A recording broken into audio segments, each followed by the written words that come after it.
Et c'est parti pour le troisième exercice. Ok. Dans cet exercice, on recherche les valeurs de FI pour des valeurs de AI et BI données en se basant sur cette expression-ci. Donc, grosso modo, c'est l'exercice. Et puis, ce qui reste à faire, tout simplement, c'est de monter votre, disons, de dresser cette relation pour chaque point, pour chaque valeur AI donnée dans le tableau de mesure que vous avez en entrée pour ce problème. Bon. Et à la fin, on recherche une série temporelle FI qui sera considérée comme une série de la fonction de déconvolution. Donc ici, c'est à la base une relation de déconvolution de main discret et dans le temps. Donc, on va rentrer sans trop tarder dans le code. Voilà. Donc, j'ai les valeurs de T, I, B et A données correspondant à ce que vous avez comme entrée ce que vous avez comme entrée dans le fichier. Et l'exercice, c'est rechercher les valeurs de F par inversion. Donc, on va toujours utiliser cette formule simple. On peut utiliser d'autres formules, hein, mais c'est juste que je vais juste te montrer comment est-ce qu'on procède. Donc, à la place de cette formule, si je peux me servir d'une autre formule, peut-être celle avec les poids, je peux changer l'approche d'inversion et travailler peut-être au sens... bref, je peux utiliser n'importe quel algorithme je mets. Le plus important, c'est retenir, je vais dire ce que je disais tantôt, la feuille de route. J'ai une matrice de configuration à construire.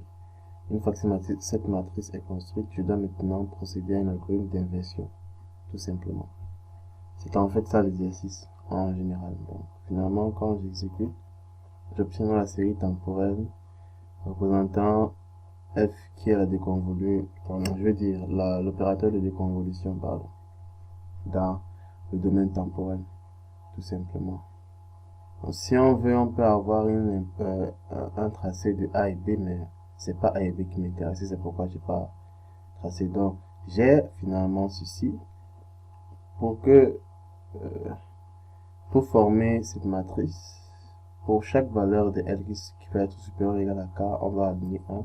Sinon, on prend 3600, delta T, donc 3650 fois 3650 fois ceci. Donc, maintenant, on peut s'amuser à changer, voir delta T. Supposons qu'on travaille en termes de, donc, delta égale à 1. Qu'est-ce que ça va donner?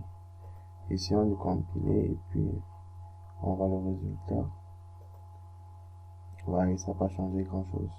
C'est toujours la même fonction. Donc maintenant, on peut s'amuser et voir si on peut reconstruire une valeur. Donc par exemple, si je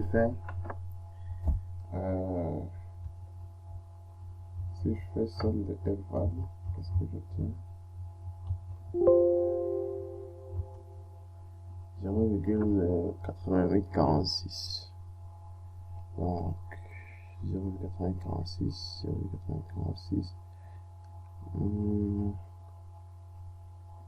Donc on voit que le résultat, ici on parle de moins 0,45 quelque chose à 1, machin. Si je remets 3600,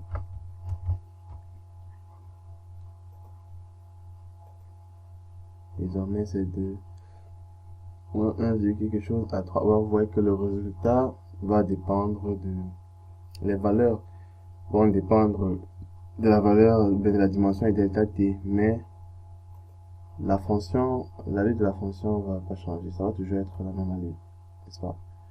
Donc c'est pour dire que l'ordre de grandeur est conditionné par l'ordre de grandeur des valeurs manipulées dans le procédé dans l'algorithme, mais la fonction ne devrait pas changer, c'est toujours cette fonction-ci, cette série temporelle en tout cas. Donc voilà pour ce qui est du... Et cet opérateur, c'est lui qui sera donc considéré comme le filtre digital. Donc maintenant, on peut l'appliquer à d'autres valeurs B, si on ne connaît pas A, et rechercher maintenant les paramètres du système A qui génère les signaux et qui sont cotés finalement après. Donc voilà, c'est ça d'une façon, disons comme ça, de façon ramassée, c'est lui notre filtre. N'est-ce pas? Avec cette réalisation discrète, je peux maintenant me donner une fonction et puis rechercher les paramètres de cette fonction connaissant ces valeurs-ci, toujours par inversion aussi. À la suite, je peux avoir une valeur brutée et appliquer à cette valeur brutée non plus la valeur discrète que j'ai ici, mais plutôt la fonction obtenue par inversion ici à la valeur brutée pour avoir des réalisations de la valeur naturelle. Et obtenant les réalisations de la valeur naturelle encore par inversion, je peux décrire le système de génération de signal naturel. C'est à peu près ça le but de l'exercice. Donc je vous dis à très bientôt pour la série qui va consister à monter alors une application, un module forme interface graphique qui va implémenter le premier exercice qu'on a réalisé. Donc, à très bientôt. Ciao.